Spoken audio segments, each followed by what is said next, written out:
Welcome to the Process Breakdown Podcast, where we talk about streamlining and scaling operations of your company, getting rid of bottlenecks, and giving your employees all the information they need to be successful at their jobs. Now, let's get started with the show.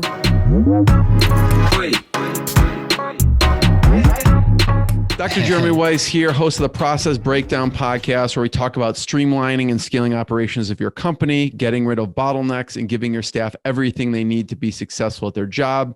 Past guests, you could check out episodes with David Allen of Getting Things Done, Michael Gerber of The E-Myth, and many, many more. I have an amazing guest today, James Orsini of the Sasha Group. Before I introduce him, this episode is brought to you by Sweet Process. And if you've had team members, James, maybe you can relate to this, ask you the same questions over and over, and maybe the 10th time you spend explaining it, there is a better way.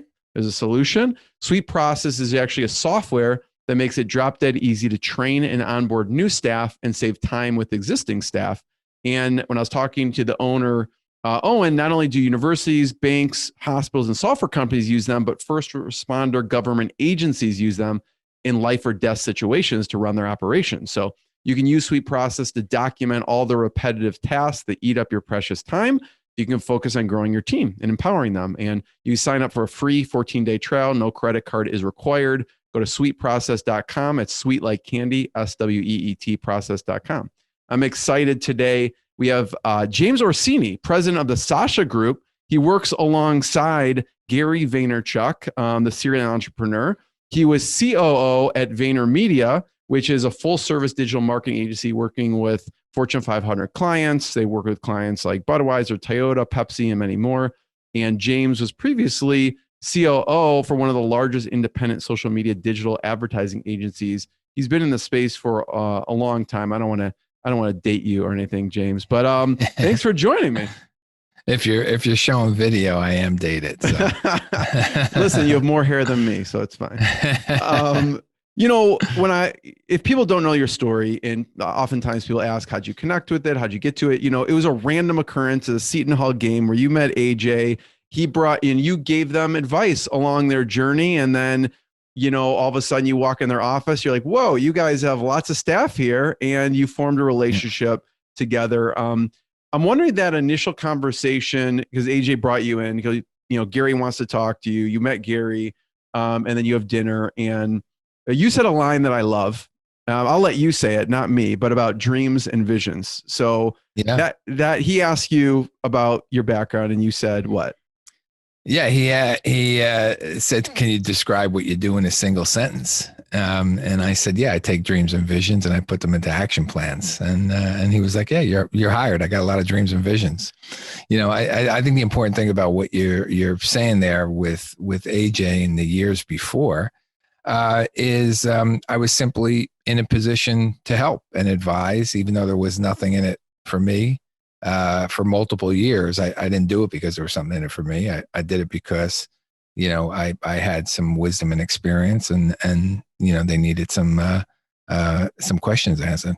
Yeah, I mean, if anyone follows Gary Vaynerchuk, that's his, you know, philosophy is helping people no matter what, and just giving to people and lending your advice. And that seems like is your philosophy as well. Yeah. And that's why it wasn't tough to find that we were kindred spirits. You know what I mean? When we got together, I realized that this is someone who's passionate about, we're very, very different. That's for sure. We're how so? You know, I mean, look, he's a type A personality. You know, he's happy to run at 100 miles an hour. I'm a little more measured. You know, I told him, I said, "Gary, you know, you'd be the type of guy that would jump out of a helicopter to go skiing, and I go down the bunny hill at Shawnee here, and I wear a helmet to do so." So that's the difference. Well, I mean, it's a COO, probably integrator mentality more than a visionary mentality, right? That's right. That's right. You know, it's being able. There's nobody's short of good ideas. They're short on the execution. Like how do you execute and actually get into market? And that's what I specialize in. Yeah. You know, one of the things that struck me when I was listening to you talk was You talked about when Gary brought you on, he's like, I want to avoid 25 years of mistakes, right? And you with Saatchi and Saatchi, Cito, all your experience in the space, I'm wondering what were some of those? Take me back to some of the mistakes that you helped, VaynerMedia and now the Sasha Group avoid because what you saw. Well, he was pretty clear when he hired me. He said, I want to build a $500 million integrated, international, independent communications company. Can you help me do it? And I said, yeah, I think I can. So let's take international as an example. When he said, I want to be international, where do we start? And I said, great, don't do it like I did. You don't need to be 31 offices in 26 countries. I said, they're still trying to close down stuff that I opened in the early 90s.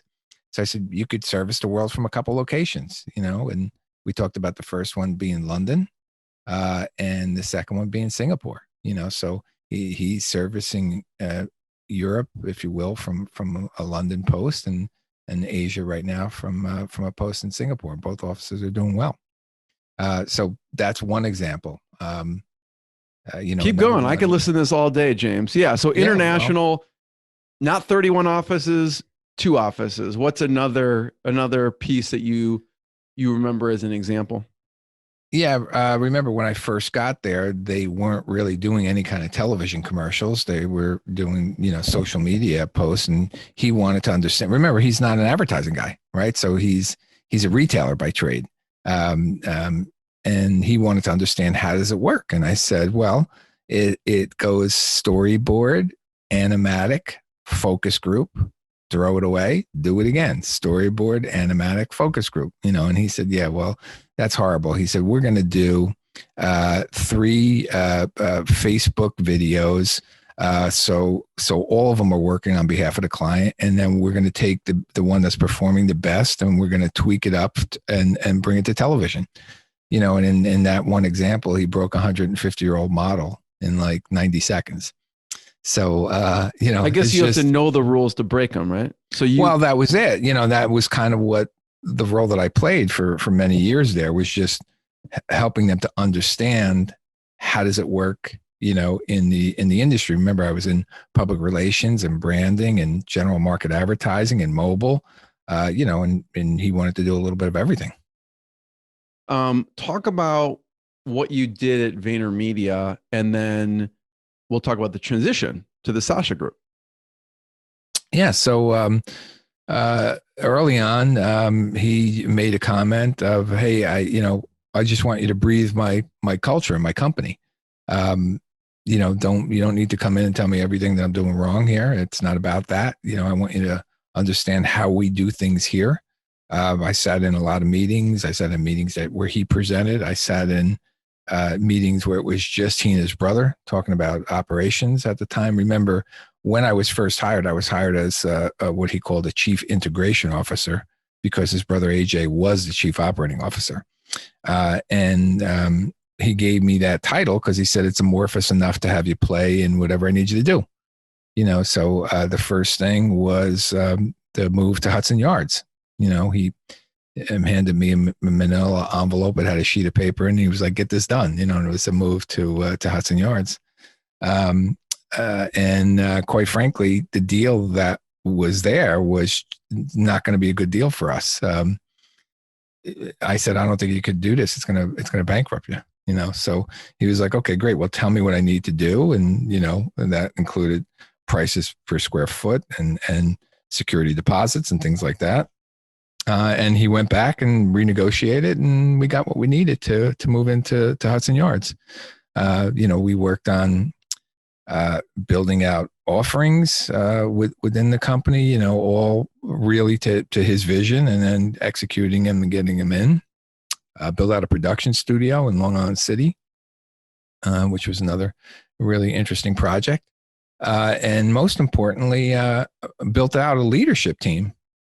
With a lot of chiefs around the table: chief strategy officer, chief financial officer, chief production officer, chief media officer, chief heart officer, right? So a lot of those chief marketing officer. many of which were personal contacts of mine that he spent some time with, and they were right for the fit. It seems like and a then daunting. Yeah, go ahead. Well, I was going to say, and then one day he just decided, like, "Hey, you ready to start something new?" What do you say to that? I said, "What do you have in mind?" And he said, "Well, I'm on the cover of Entrepreneur Magazine. I got 10 million followers, and we built a company to service Fortune 500. I don't have a company to service these small and medium-sized businesses." So he said, "I want to start a new company. I want to name it after my father for legacy purposes." That's where we got the Sasha from. And he said, "I think you should run it." So off we went. We've been 2 years into the process now. It's amazing. Yeah. Mm-hmm. I was going to say, James, it seems you've been in this industry for a long time, but for most observing, it seems like a daunting task to hire all these larger leadership positions. Was it something that you hired all of them at once, or how did you prioritize it as you were hiring for these leadership positions? Well, as the business became, as the business grew, right? So when I got there, it was I think 400 people, over 42 million in revenue. I believe it ended probably close to 200 million last year, maybe 1,000 people. So as the company matures, the needs expand, and as his vision expands, the needs expand, right? So, when we first got there, he didn't have a great appreciation for creative as he does now. He got a better understanding of branding and creative, and that led to the need for chief creative officers. With creatives come the need for improved strategy and insights, which then led to chief strategy officers, both of which the two that he has in place now were both Saatchi folks. In their past, they're great caliber. Then he wanted somebody to scale him on the marketing side, so he needed a marketing officer, and the one that's in place there was from Interbrand.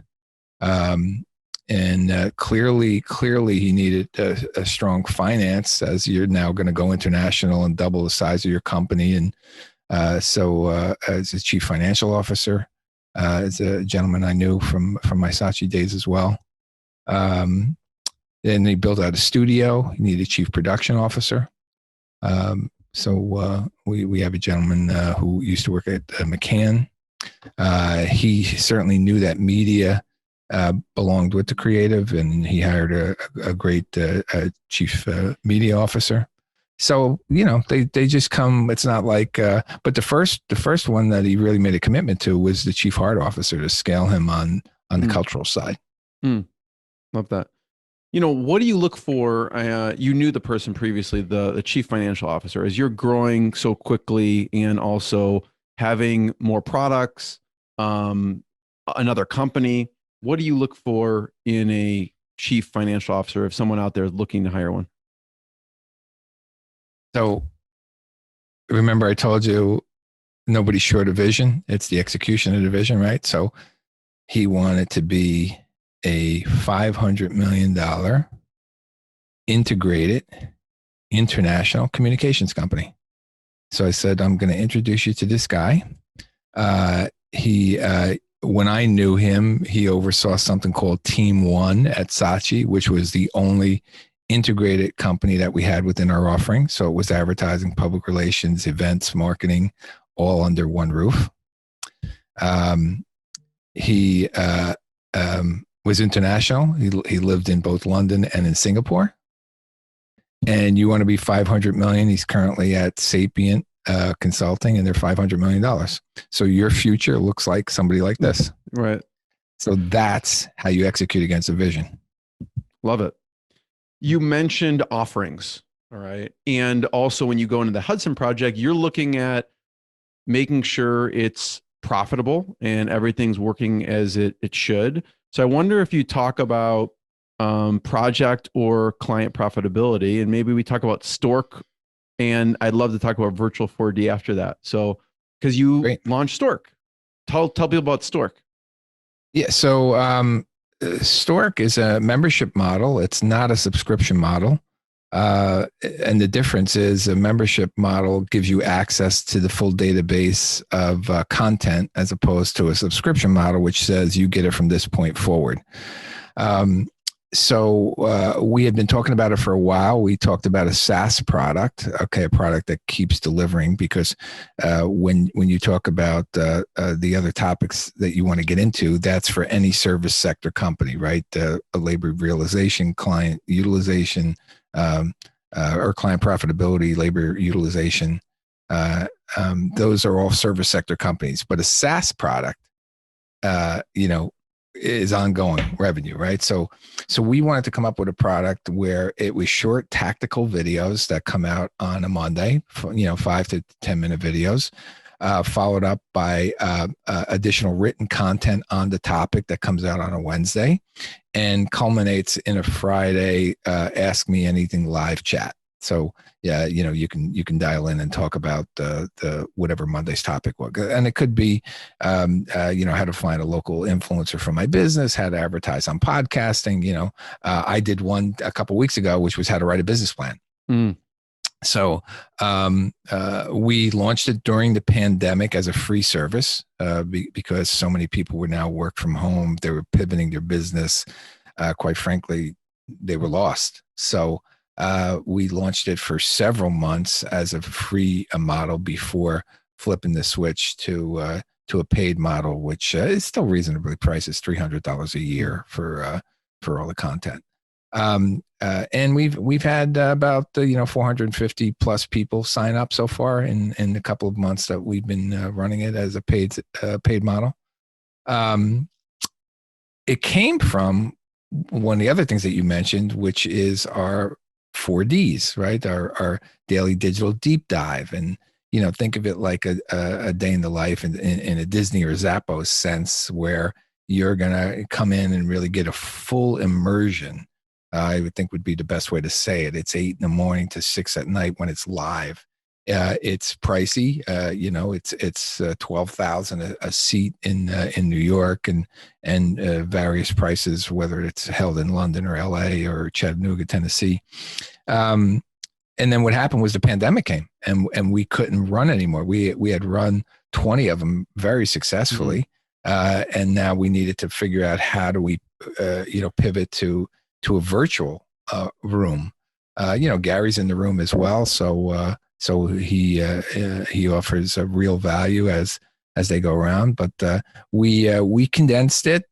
We lowered the price to now $4,000, and we limit the number of people that are in there so they get the personal attention. And we covered things like all the platforms, how do consumers consume the content on the platforms, creative development, personal branding, culture, and then Gary's in for a session that runs usually 90 minutes of the 4 or 5 hours that the program runs. So we had one yesterday, again, sold out. We're on our March 4th will be our 4th virtual 4Ds that we're conducting. So talk about, James, so the people limit online versus the in-person. How many people do you allow?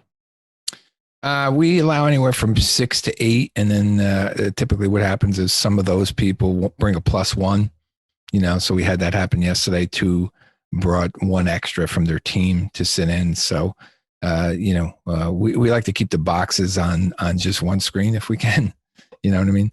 And it allows you to go around the room and allows Gary to handle a pointed question about your business. What are some of the big breakthroughs you've seen in that live or virtual?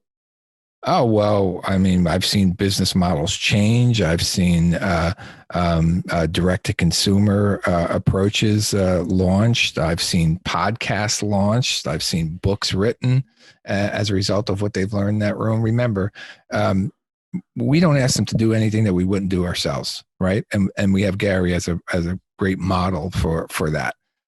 So we are sharing some of his success stories and what's worked for him, live and open right there in that room. And I had a gentleman from yesterday's meeting send me a note back that he had 42 takeaways from his 4.5 hours. 42 things that he was going to be following up on personally. That's amazing. Yeah. Yeah. Pretty wild. How did you decide on pricing of Stork?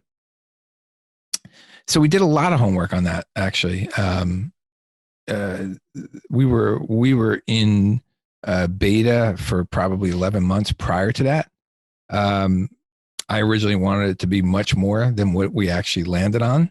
But we determined that we were going to have certain things that we give back to our community that are free. Like we just launched a podcast now, Building While Flying. That will be free content. And then there were certain things that we really felt that they should have been paid for. And Stork came about because we didn't have a product for sub $1 million businesses, right? So we wanted to keep them in our ecosystem, in hopes that they would get to the 3 million mark or more. Yeah, someday. They graduate from Stork to virtual 4D to hiring the agency for full done for you stuff. Exactly. I mean, that's the blueprint for, the Sasha Group runs a little differently than VaynerMedia because VaynerMedia is predominantly an agency. The Sasha Group runs like a consultancy. So it's a consultancy on the front end and an advertising agency on the back end. So, I was able to take some of my experiences from KPMG and Goldman Sachs and Interbrand, which are more consultative in their offering, and marry it up with the experiences of MS&L Group or Saatchi & Saatchi, which, ran more like an agency. Yeah. And so you were doing these live virtual 4Ds and then now virtual 4Ds. And you were thinking, well, we need something to serve the other businesses that can't come to this. And that's where Stork was born. Yeah. And it was also, we did a lot of surveys. So we surveyed the 4D alumni who had already had an experience with us, found real value. And what we found was they said, wow, I got so much. It was like drinking from a fire hose. I often don't know where to begin. So I was like, okay. So we're going to give them tactical how-to videos on topics that we cover in the 4Ds. So here is how you begin, right? Here's how you do media buying on Facebook. Here's how you find the influencer for your local restaurant. Here's how you could advertise on podcasting, so tactical how-to videos. Yeah. I could see both ways. I could see someone coming to the 4D experience and going, listen, I'm going to join Stork, just keep up with everything. And I can see vice versa. Someone joins Stork and go, I want to do the 4D experience. So if you do a 4Ds and you then sign up for Stork that day or the day after, you get it at the founder's rate, which is half the price. Nice. So a 4Ds member is going to get a Stork for the same price that the founder, the founding members did. And that's $150 a year. I mean, come on, $150. It's a no-brainer. It's a no-brainer. You get one idea that gets you a half a customer, and it pays for itself for the year. Absolutely. And I'm wondering about, go ahead. And then you could still get free content from us by listening to our podcast. Building While Flying. Yeah. So give a shout out to the podcast. Where can people find Building While Flying? Where can they go? Yeah, it's our first session actually launched last week, and it's on Apple. It's on Spotify. Building While Flying. It's hosted by Katie Hankinson, our senior vice president, who oversees our branding as well as our international business. And I thought you were going to say you. No, what happened to you in that? No, because. We'll get on that topic, but I'll tell you why it's not me. And Mickey Cloud, who runs the Sasha South. So he's the executive director of the Sasha South office down in Chattanooga. I'm not hosting it because it wasn't my desire to host it. These two had an actual personal development goal to want to launch a podcast. And I said, great, I'm going to help you do that. And we're going to do that. You saw that in one of the articles that I wrote on 2020, A Dream Without a Plan is Nothing More Than a Wish. It was on our Eisenhower Matrix that we would launch a podcast in 2020. So, these two really drove it home. They were interested in voice and podcasting as an outreach. We leveraged my network to come up with the first 4 or 5 guests. And now we're going from there. I'm excited. Everyone should check it out. I'm going to check it out. Yeah. And I want to talk about pricing for a second, but I will ask about Eisenhower Matrix. That's like, I don't know if you could see this. That is top of my notes list here to ask you about the Eisenhower Matrix, because it's kind of a framework that, you know, you didn't come up with, but you use. But back to the pricing first, because I'm fascinated by your thought process with this, James. You said I wouldn't have charged 300. I would have charged more because it's obviously worth a lot more than that for the year. What were you thinking? Well, we were also balancing the fact that Gary gives away a lot of free content, and he's noted for that, right? So you know, we were walking a fine line. This is the first time he's allowed, you know, one of his subsidiaries to charge for you know, a SaaS type model, if you will. So we needed to know, okay, this is when we're giving it away for free. This is when we're monetizing it. And, you know, so we looked at it as a feeder, into the Sasha Group. Remember, our goal is to get clients to outgrow the Sasha Group and grow into VaynerMedia. So it's all this feeder thing. And, we continue to develop products that are right for a sub Fortune 500 audience. And we found that, you know, in surveying many of the clients that we walked away from, and when I say walk away from, it's because when Gary announced the Sasha Group, we had 4,700 inquiries in the first 48 hours. So when we peeled back the onion, 3,000 of them were businesses below 1 million in revenue. And we really didn't have a developed product for that. So Stork is our first attempt at that. And now in 2021, we have a new product for them coming out of our consulting division, where you can buy a package of consulting hours, you know, 20 hours, 60 hours. And then we will rotate in the leader that's appropriate for your question. Is it a creative hour? You'll talk to a creative. Is it a media hour or need? You'll talk to a media. Is it business? You'll talk to me. Yeah. It's really interesting. What was the transition like, you know, from now you're in VaynerMedia, you go over to Sasha Group. What was that transition like? You are a startup at that point. Yeah. So, when Gary and I discussed it, I said, look, a few things, Gary, let me not run it like a mini VaynerMedia. Let me run it differently. You know, this is where we talked about the consultancy versus agency model. We run it on 3 pillars, which are education, consulting, and digital marketing. I asked for the Chattanooga office, and I think that was a surprise for him, because he said, "Why do you want Chattanooga?" And I said, "Well, because I feel like every time I go down there, we're selling umbrellas. We're selling sunglasses in Seattle, and we should be selling umbrellas." And I said, you know, we're trying to sell into big clients, and there's a lot of small incubated, you know, Silicon Valley-ish type companies down there. It made sense. Yeah. So, you know, he allowed me that.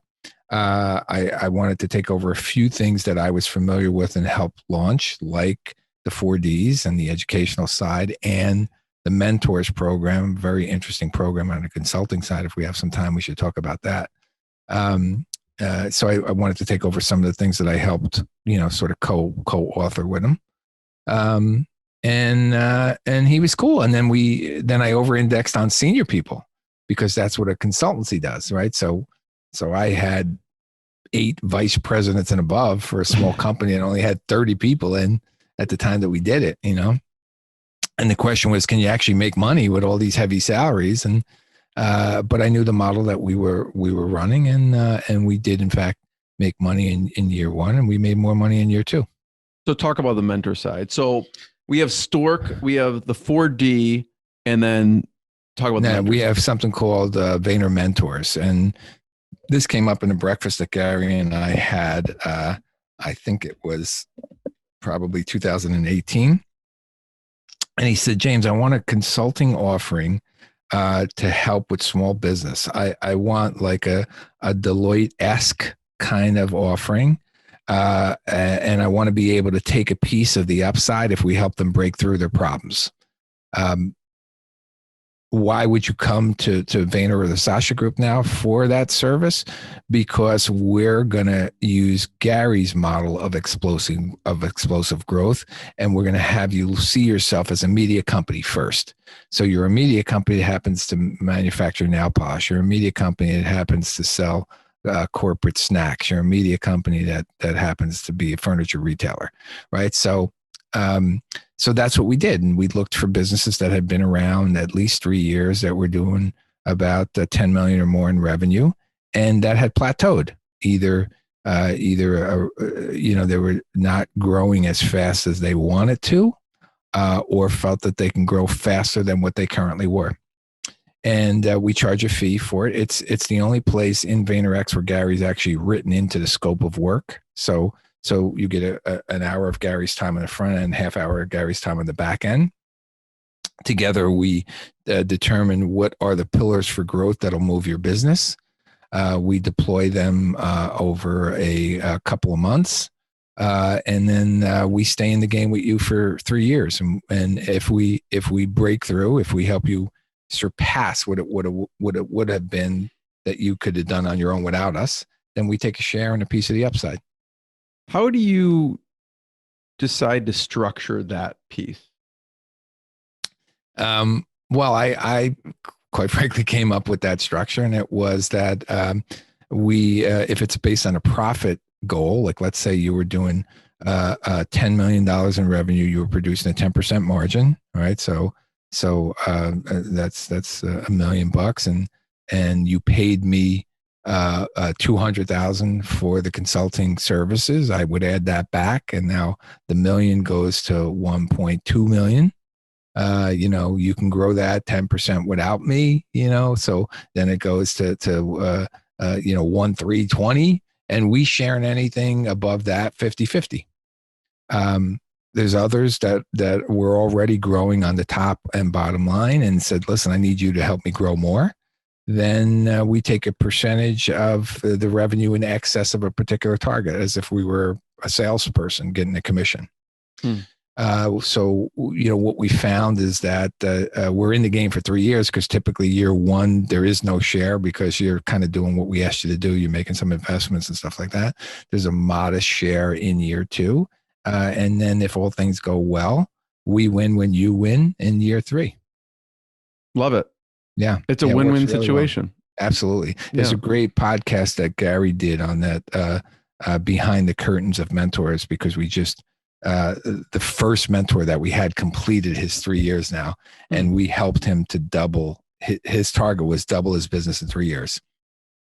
So he wanted to go from a $10 million nail polish manufacturer to a I know Habib, actually. I interviewed him, and this was pre-working with you guys. And I remember him emailing. We had a conversation after I interviewed him about, I'm thinking, it was at the time when he was thinking about doing this mentorship. Yeah. And then he had emailed me in the middle and said, it's amazing. So he was, and I didn't realize what happened on the other side. Yeah, it exploded. He exceeded 20 million in year three. That's amazing. We helped him go.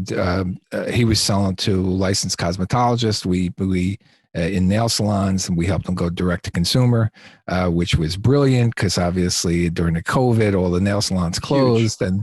and everybody was doing it yourself at home. And we don't have a crystal ball to predict the future, but we do have a good feel for business, and he reaped the benefits of that, and we reaped the benefits alongside him.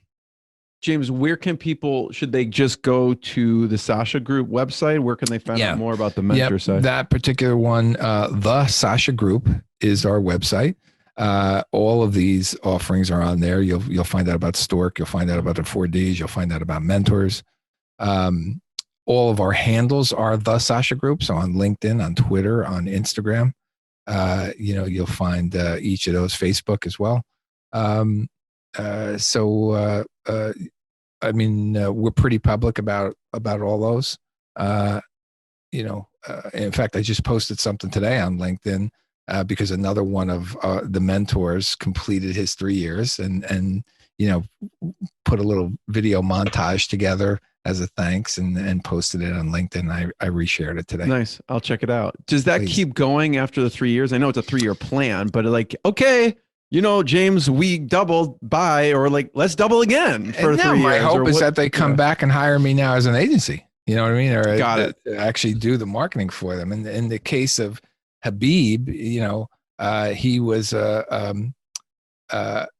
well, here's his journey, because this is an interesting journey. He talks to a friend who says you should really, check this guy, Gary Vaynerchuk, out. So he sniffs around. He looks at a YouTube video. He inquires a little bit about the mentors, about the 4Ds. He comes in for 4Ds. He gets value from the 4Ds. He inquires a little further. He joins mentors. He gets value from mentors. He asked us to help him find some staff members. We actually helped recruiting for him. The business is taken off now. He's got to pivot some of his content for direct to consumer. He comes to us for video. So he's been in and out of the hallways over the course of 3 or 4 years. When he exceeds his capacity in media buying or planning or video content production, my hope is that he comes back. In fact, Habib went so far as to recommend a friend. So we have another gentleman, Sasha, who owns Harvest Dental, who is a current Mentors client right now. And that was a recommendation of Habib and his brother, Greg. So a company that's maybe stagnant in growth for a couple of years and is typically north of 10 million, is that a good mentor side client? Yeah, absolutely. We service clients up to 50 million in that space. So we've done a furniture retailer in Panama City, Florida, a $20 million corporate snacks company out of Parsippany, New Jersey. We've done an insurance company out of Miami. People always ask, well, what do you know about insurance? What do you know? And I said, nothing, but I know more about the people that purchase all your stuff than you'll ever know. So that's why you come to me. Yeah. You know what you know. And I know what I know. Yeah. Well, you have a framework that, business is business, I guess. And you have a framework that you can lay on top of the business. Well, it's interesting you said that, because after we built the studio in Long Island City, it wasn't running the way Gary wanted it to run. And he called me in as the chief operating officer. He said, listen, I need you to go and run the production studio in Long Island City. And I said, gee, Gary, I never ran a production studio before. And he goes, it's a business and you've run a business, go over and fix it. And I was like, he's right. It's a business and I've run businesses before. So let me go on. I spent 6 months there, and that led to the hiring of our chief production officer. So I'm also affectionately known as a shit fixer. That should be your LinkedIn. I had it on my Twitter handle, but it was upsetting some people from the church. Right. Before we get to the Eisenhower Matrix, I want to talk about, you mentioned legacy with the Sasha Group, right? It's called the Sasha Group for Gary's dad. Talk about Gary's dad's influence, and you probably it was quite an honor when Gary bestowed that upon me. And he did tell me, I want you to go and spend some time with my dad, who runs the wine library in Springfield, New Jersey. A Belarus Russian immigrant who came over and, just a wise man, a strong man, but yet gentle, and really gave the liberty to his sons to be more than just, heirs to a retail liquor store. Really allowed them to do much more with their life. In fact, encouraged them, not allowed them, encouraged them to do that. He's the first guy to get any of the swag that we make that has the Sasha name on it. I make sure I drive it there personally and give it to him. We don't spend a ton of time together, but he's proud of what it is that has his name on it here. And I take that very seriously. Look to make sure that we continue the legacy. Love it. Thanks for sharing that. The Eisenhower Matrix. You have an amazing post that I suggest anyone check out, which is on Medium. I don't know if it's on your website also, but and you talk about the Eisenhower Matrix and you're hitting your goals by using Yeah, it. so this is something that I've used for many years. Really started back at Interbrand, used it at Saatchi as well. Certainly used it at Cito, and now have brought it here to both Vayner and in the Sasha Group. And it's just this decision making tree that allows you to prioritize what it is that's in front of you. So helps you separate the important from the urgent. I've used it in the case of client plotting graphs. So, if one side represents revenue and another side represents marquee value to the agency, and plot our clients that way. That's how we used it at Interbrand and Saatchi. I've used it to help determine effort. If the y-axis represents money and the x-axis represents the amount of effort it takes. It helps me see where we are spending time. So I'll give you a few examples.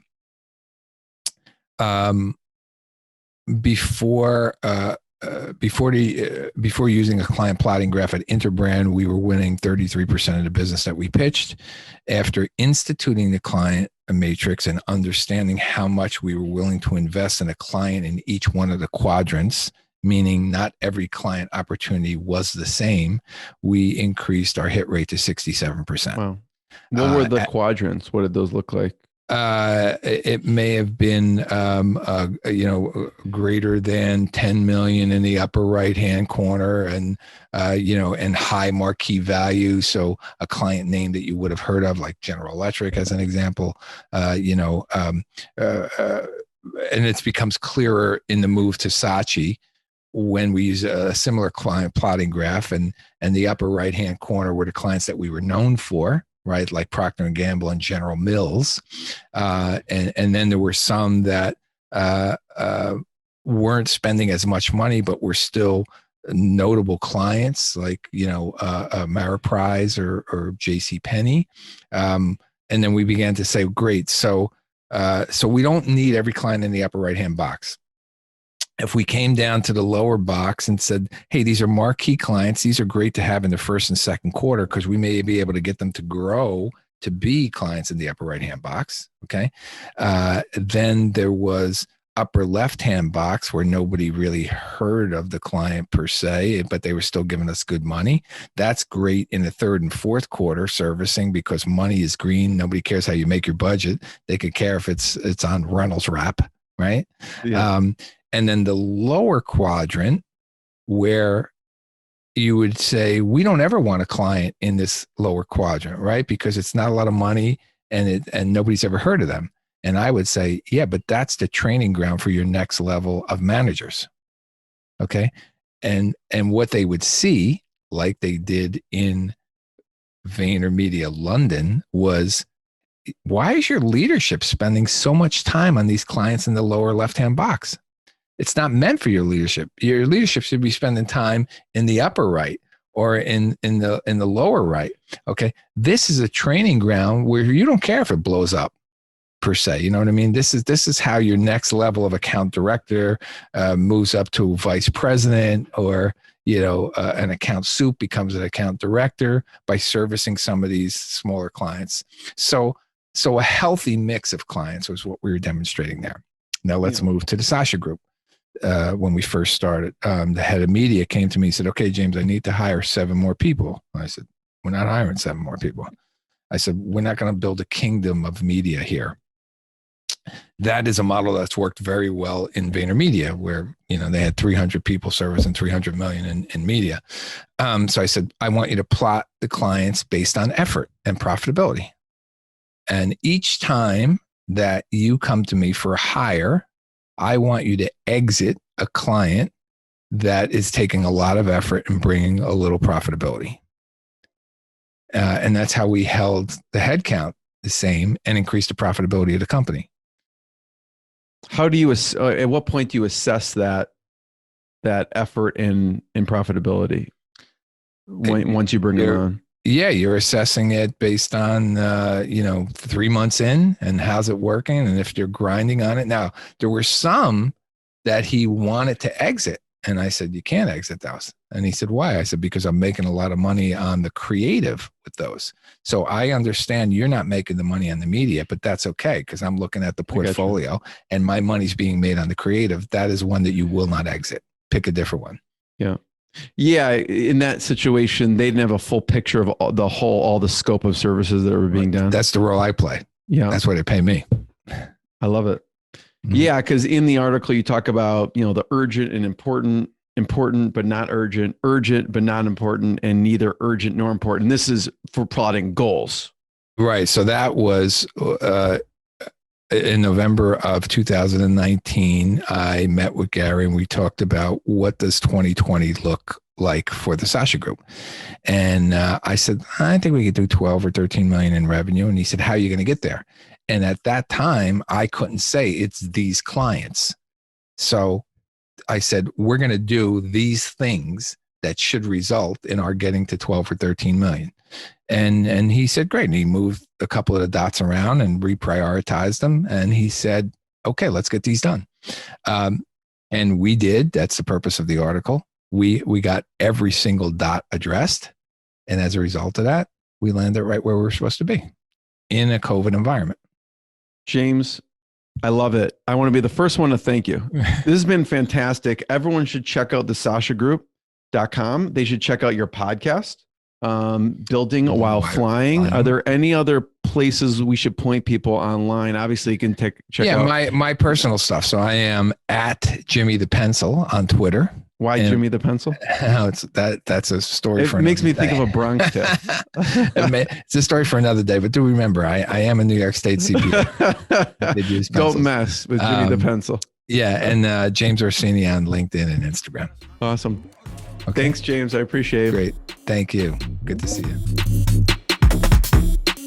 Thanks for listening to the Process Breakdown Podcast. Before you go, quick question. Do you want a tool that makes it easy to document processes, procedures, and/or policies for your company so that your employees have all the information they need to be successful at their job? If yes, sign up for a free 14-day trial of Sweet Process. No credit card is required to sign up. Go to sweetprocess.com, sweet like candy, and process like process.com. Go now to sweetprocess.com and sign up for your risk-free 14-day trial. Hi, this is Owen, the CEO and co-founder here at Sweet Process. If you've enjoyed listening to this podcast interview, actually, you know what I want you to do? Go ahead and leave us a 5-star review on iTunes. That way we get more people aware of the good stuff that you get here on this podcast. Again, go on to iTunes and leave us a 5-star review. Looking forward to reading your review. Have a good day.